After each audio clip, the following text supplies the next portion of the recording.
This video is going to talk about Ohm's law. Okay, and the formula that we have for Ohm's law is V equals I times R. V is the voltage, I is the current, and R is the resistance. And this should look familiar to another formula, which is F equals MA. Okay, and if you think about it, V is basically your source of energy, and F is your force, is your push. So this is this provides energy. Okay, this is your voltage. That's what gives you the energy. So you're going to get more out of a 3-volt battery than out of a 1.5-volt battery. The I is equivalent to, so this is the flow of electricity, that's current. That's kind of like equivalent to the acceleration. And R is the resistance, or sometimes we call it the electric inertia. And that's kind of like the analogy is mass. So I is equal to V over R, which means with more potential difference or more voltage or more push, kind of think of it as a push, you're going to get more energy to flow. With more resistance, you're going to get less current to flow. Okay, so the way I would like to, I'm going to do an analogy with water, kind of, right? So let's say you have a pump of water here, and you have some pipes.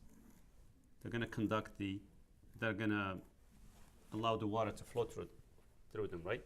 Now, we're going to try to figure out, well, how is the flow of this water?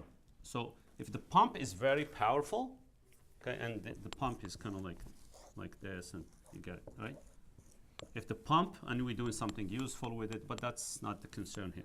So if the pump is very powerful, your flow is going to be better. So you're going to push more water per unit time. Okay, so more V, more I. The R in this case will be represented by maybe the thickness of these pipes. So if I have a pretty wide pipe, right, it's going to allow a lot of water to get through. But if it's narrow, it's going to allow very little current to go through. So that's the analogy we're going to do with water. This formula here, we're going to see later, applies to a whole circuit, or it applies to parts of the circuit. In other words, it can apply to every load in the circuit.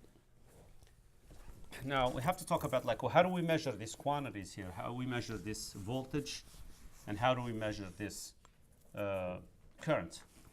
Okay. To measure voltage, you need a voltmeter.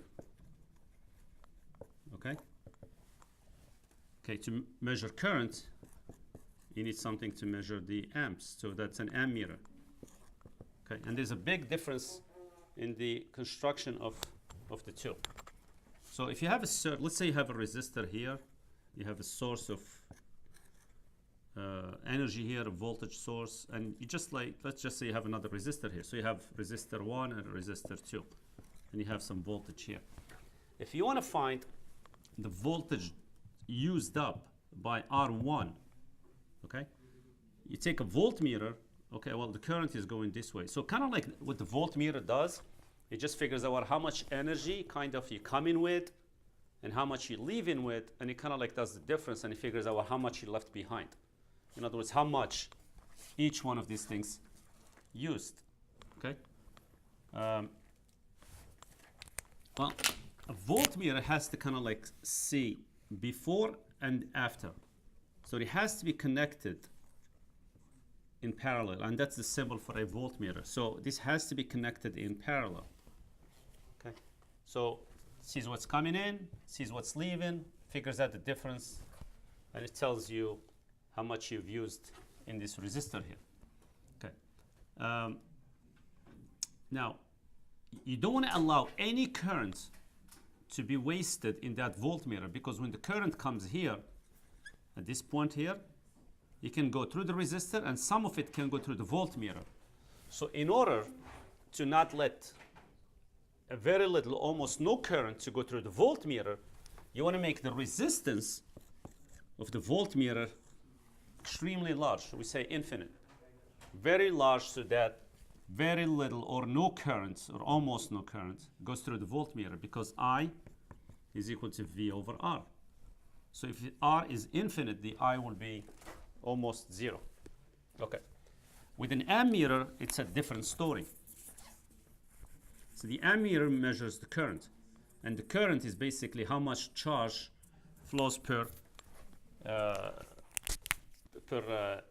cross-section area. So an ammeter, you have to think of it as a counter. So it's just something that's sitting in the wires. These are just analogies.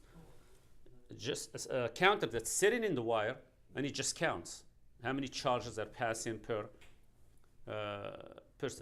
second, right? So it has to be part of the circuit in order to see what's happening or to sense what's happening. So an ammeter has to be in series. Ammeter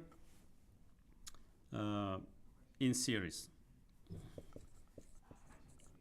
In other words, part of the circuit. The other one is parallel to the resistor. Now, the resistance of this ammeter has to be almost zero. And the reason for that is because you don't want any of your current to be, you don't want the ammeter to have any resistance, so it doesn't affect your overall current. So that's what it is. So you want the current to kind of like just go through R1 and R2 with very little resistance in the ammeter. Okay, and in class we're going to actually, I'll show you a voltmeter and an ammeter. We'll do some, we'll take some measurements and see how we physically connect them. All right, thank you.